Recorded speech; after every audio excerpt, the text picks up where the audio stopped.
Hey y'all, this is Prof Grizwald here for the first episode of my League of Legends Dungeons and Dragons subclass series.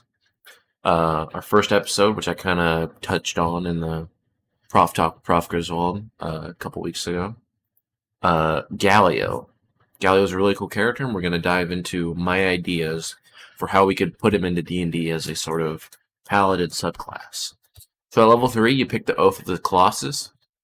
Colossus Paladin. It's a lot about, rising above. His big, massive golden wings. They're elegant. He rises above and he protects his friends. He does what's right. That's a general idea right now.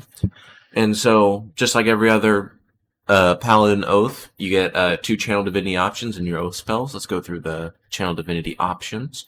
You get Colossal Smash. You can use your Channel Divinity to strike with the Might of the Colossus. When you make an attack roll, you can use your Channel Divinity to release a Shockwave that deals 2d8 bludgeoning damage to all hostile creatures within reach.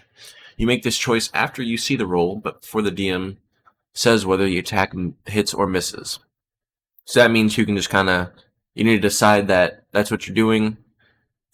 So like you can roll, if you get a good roll, you can be like, cool, that's what I want to do.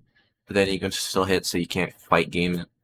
And a lot of these decisions, like the damage, let's say like the 2d8 bludgeoning damage, that was kind of decided because I was thinking one of the default Paladin Channel Divinities is you get to add your Charisma modifier to your attack for a minute. And I was thinking that's 10 attacks. Assume you hit them all and you're a good Paladin. That's like 30 damage. And then 2d8, that's like 16 damage.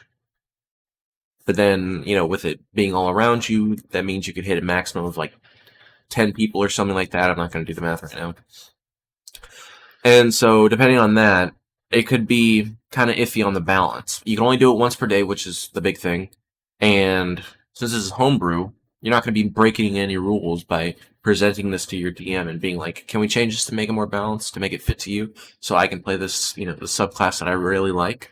You can do that, and that's the great thing about homebrew. Let's move on. Hero's Entrance.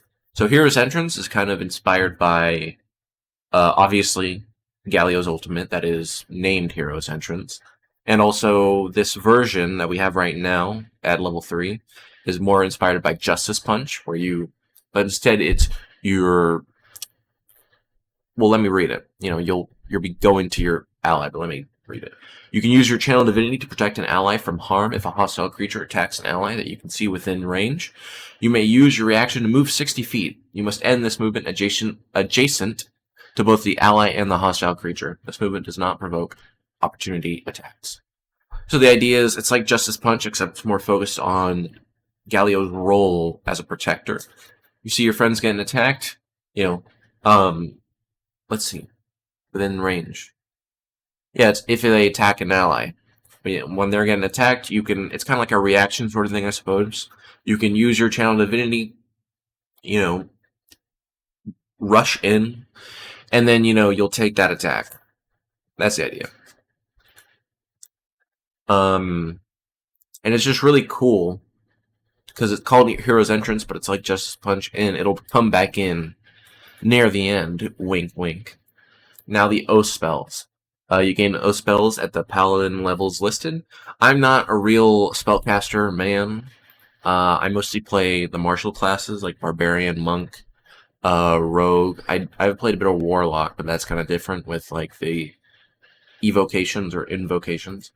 So I'm not the most experienced. So I had a friend of mine who's been a big help with making this, and I'm gonna put their stream down in the description. They play a lot of League of Legends, and they help me out, so I'm gonna help them out.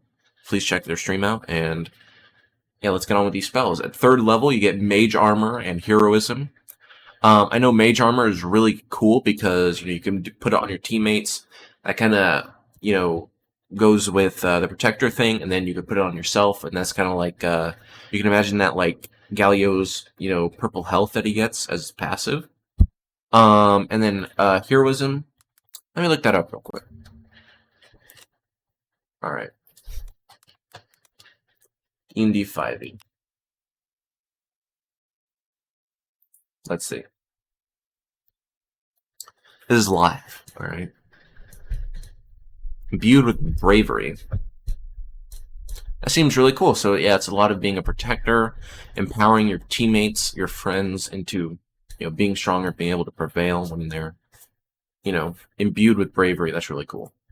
And then Gust of Wind, Winds of War, in parentheses. Parentheses. So the reason that we did that is that I was like, yeah, we should have this ability. It's like Wind of War, and it pushes them. And then the person who, I'm putting their stream down, they help me a lot. Real nice guy. He said there's literally just a spell called Gust of Wind. I was like, oh my goodness, that is perfect. Just put that in. Let me check out Wardingbond.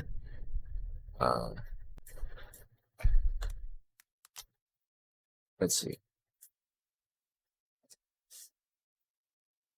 Between you and the target until the spell ends, while the target is within 6 feet of you, it gains a +1 bonus to AC. That's just the same thing as Heroism. It's very similar. It's the same sort of role, and it's just a little bit different. I love it. That is perfect with the Protector thing. Counterspell, that makes sense. Spell magic, all makes sense. About, you're an anti-magic sort of thing. Galio, he was made of anti-magic stone or whatever it was. Whatever the exact things were. And so these things really fit, in my opinion. Freedom of movement, let's look that up.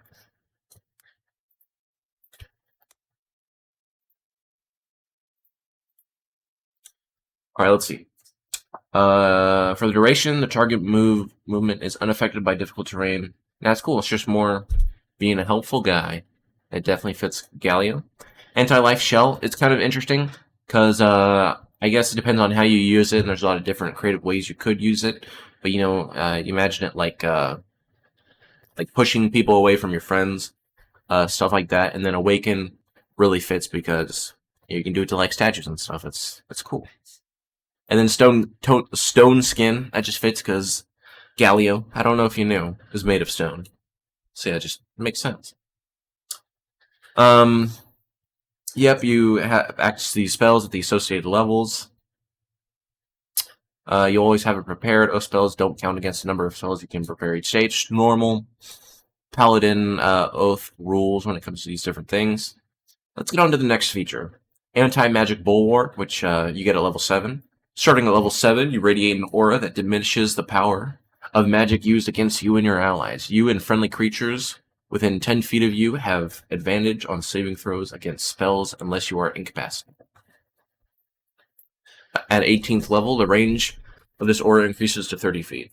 So the meaning of this is kind of like the metaphor that I use when I was explaining this to people when they would ask questions, and then I would have to better explain it. It's like if I shoot a fireball at you, I do believe, unless I'm just being a real pig right now, that there's a chance that you can be on fire. Right? And then so you would have a saving throw against that. Let's see.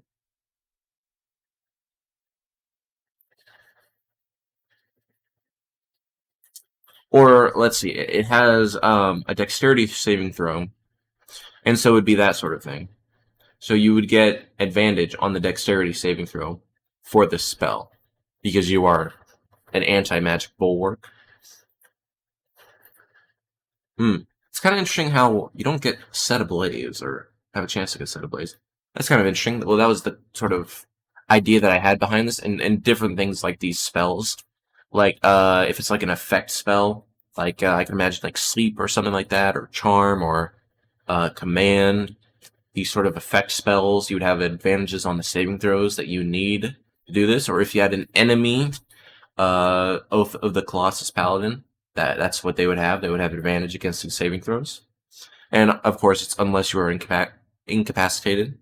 And there's just a similar aura to, like, one of the default Paladin oaths that I saw. And so I thought it was really cool inspiration. On to the next feature. Shield of Durand. By 15th level, you can utilize your presence on the battlefield to draw the attention of your enemies.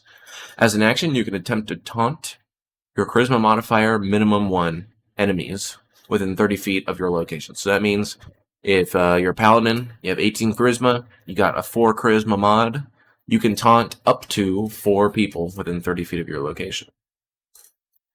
Your target hostile creature within range must make a Wisdom saving throw against a DC of 8 plus your proficiency bonus plus your charisma modifier. It's probably the same as your. I'd have to check to make sure, and I believe it's the same as your like paladin spellcasting, like DC, right? That's what I think, anyways.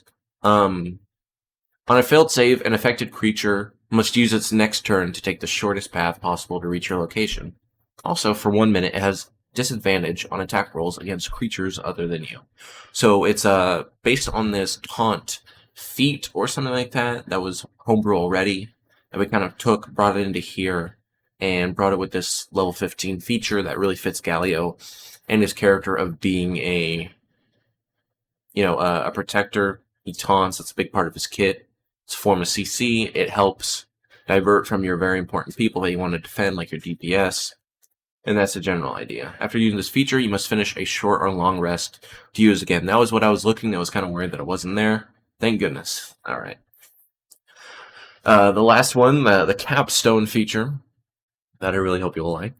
Might of the Colossus. At 20th level, once per short or long rest, you can assume the form of the Colossus. Using your action, you undergo a transformation. For 1 hour, you gain the following benefits. Wings sprout from your back and grant you a flying speed of 60 feet, refreshing your use of Hero's Entrance if you have used it already. So imagine that, you're level 20, you're like, oh man, I had to save my friend, I'm on my feet, and I rush 60 feet around to protect them from an attack. I've used my Hero's Entrance, but then I use my once short or long rest, transformation into the Colossus. It's all refreshed, and you can use it again for when you want to do a badass airborne Hero's Entrance, similar to in-game, his ultimate, Hero's Entrance. Excuse me. You gain resistance against all damage dealt by harmful spell effects. So this would kind of be the ultimate thing of, you get hit by the fireball, and you would take, you'd have resistance against that damage. You are this avatar of this massive anti-magical colossus of a thing, and in the world of Runeterra, it's he's very magical, and that's the idea. I don't believe it's that OP since it's a capstone effect. It's only against spells, right? So I think it's all right. Please give your opinions down in the comments below. Like I said, homebrew. You can change it however you'd like if you're really interested in this idea and you want to play it with your friends, with your DM, but DM's giving you the side eye, you're not too sure. Like, oh, I'll change this to your liking, DM. And then it's all good. Alright, the last little bit of this. While airborne, if you use your Channel Divinity to make a Hero's Entrance towards a grounded target, you can choose to crash down onto the ground to reach them. All hostile creatures within a 30-foot radius of the target must succeed on a dexterity saving throw or be dealt 6d12 force damage and knocked prone. So it's very similar to Galio's ultimate in League of Legends, Hero's Entrance, which the name is taken from. And it does that damage, it knocks prone, similar to the knock-up that you get in League of Legends. But that's not, a thing in D&D, so making it prone. I think it's really cool. It fits. Good damage. Obviously, feel free to give your opinions. And yeah, that's the subclass. I think it looks really good. Obviously, this is the first one that I've kind of worked on to fruition, and I hope you all will graciously give your opinions. And I'd love to just make this better, make this a thing that I have on my channel, and I hope you guys really like it. I'd love to kind of go through all the different League of Legends characters, start with the more interesting ones, and then maybe go into kind of because the different ones, it really depends on how interesting they are, because kind of the older ones are kind of basic. Like, I'm thinking of, like, how do we even do Annie or something like that, because she's kind of basic. It'd be kind of interesting having the summon, and would just be like more different spells. Like I said, I'm not a spellcaster guy, so we'll have to look into that. I'm gonna try to go down the list. We thought Galio was interesting. I hope you find this video interesting, and I hope you all have a wonderful day. Peace.